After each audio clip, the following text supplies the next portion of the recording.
జీవితం చాలా చిన్నది, కాబట్టి మానసిక ఒత్తిడిలో పడే అవసరం లేదు. సమస్యలు వస్తూ పోతూనే ఉంటాయి. కొందరు తమ జీవితాన్ని త్యాగం చేయాలని కూడా నిర్ణయించుకుంటారు.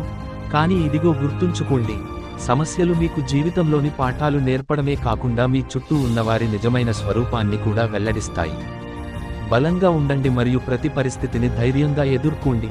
ఒక చిన్న కథ చెబుతాను, వినండి. మార్గంలో రాయి.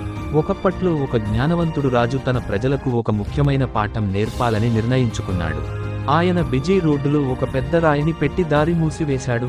ఆపై ప్రజలు ఏమి చేస్తారో చూడటానికి దాచిపెట్టుకున్నాడు. అక్కడి నుంచి చాలా మంది వెళ్లారు.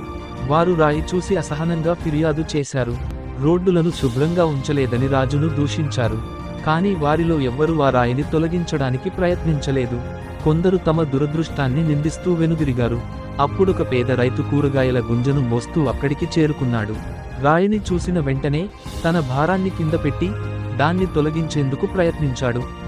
చాలాసేపు శ్రమ చేసిన తర్వాత చివరికి ఆ రాయిని తోసి దూరం చేశాడు. రాయిని తీసిన తర్వాత ఆయన ఆశ్చర్యానికి దాని కింద బంగారు నాణేలతో నిండిన పర్సు మరియు ఒక నోట్ కనిపించాయి. ఆ నోట్లో ఇలా ఉంది: ఈ బంగారం రాయిని తొలగించిన వ్యక్తికి ప్రతి అడ్డంకి మీ జీవితాన్ని మెరుగుపరచడానికి మరియు ఇతరులను సహాయపడేందుకు ఒక అవకాశం. రైతు తెలుసుకున్నాడు, సమస్యలు మరియు సవాళ్లు కేవలం కష్టాలే కాదు, అవి ఆశించిన బహుమతులను కూడా తీసుకువస్తాయి. నైతికం: సమస్యలు మనకు పాఠాలను నేర్పుతాయి మరియు మన నిజమైన బలాన్ని బయటపెడతాయి. బలంగా ఉండండి, సవాళ్లను ధైర్యంగా ఎదుర్కోండి, మరియు ఎప్పటికీ నిస్సహాయంగా ఉండకండి.